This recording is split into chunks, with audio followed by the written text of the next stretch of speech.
Welcome to lecture number 11 of the course Python tutorial for beginners.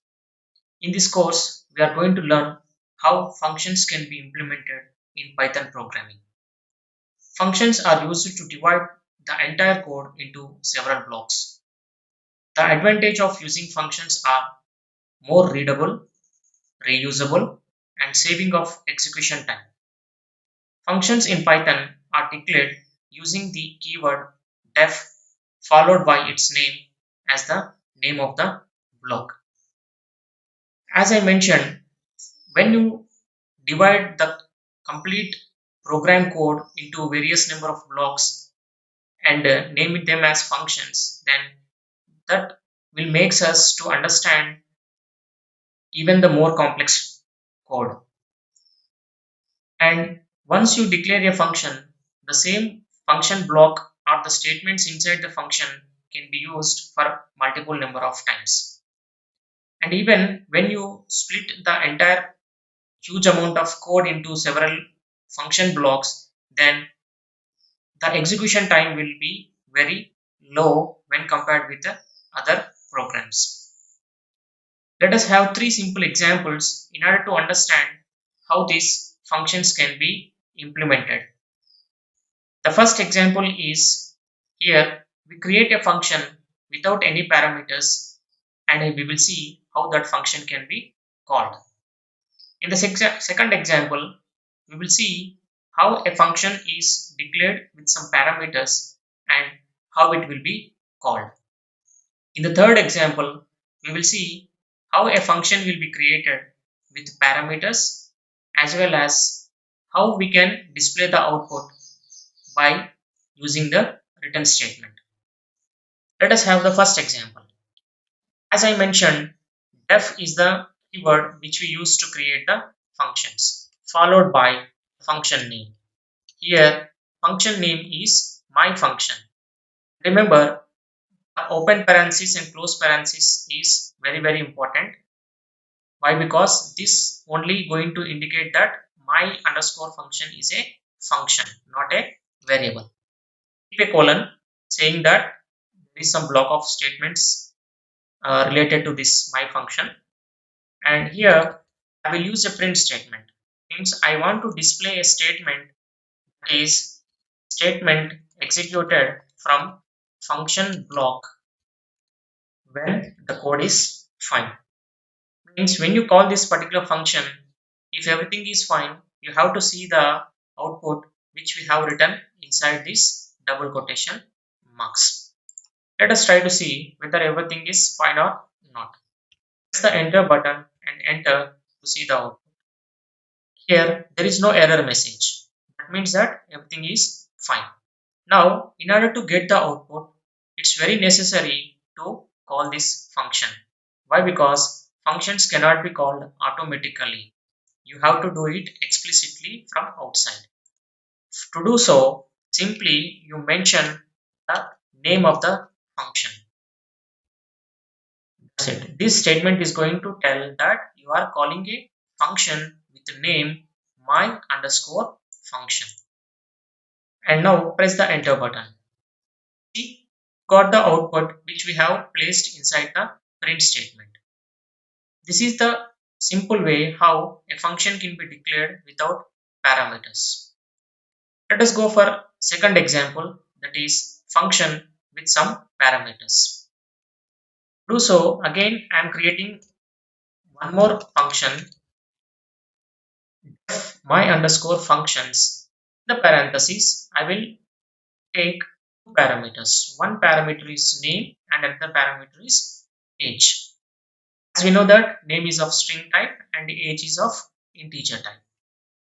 Keep a colon and I will use a print statement and say that my name is, here I want to get the name, but directly you cannot do it.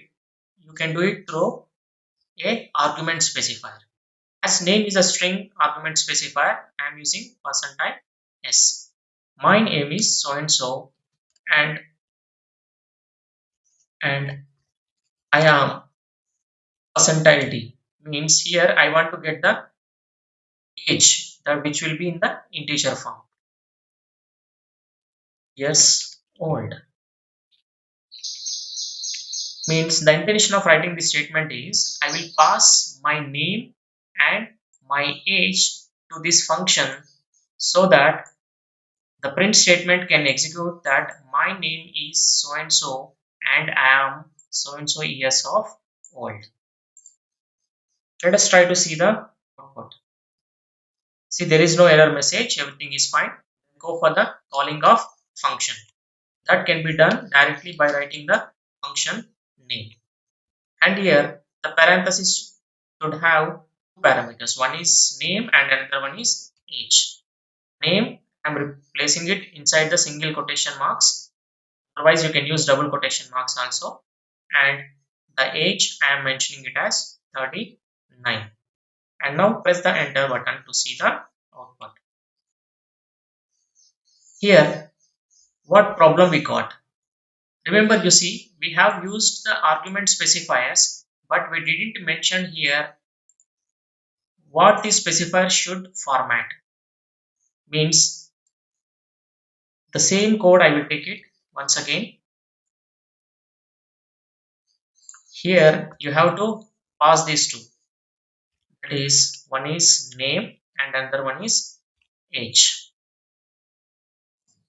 Okay, as I forgot to mention these two things, right? The argument specifiers are not replaced with the arguments we have passed.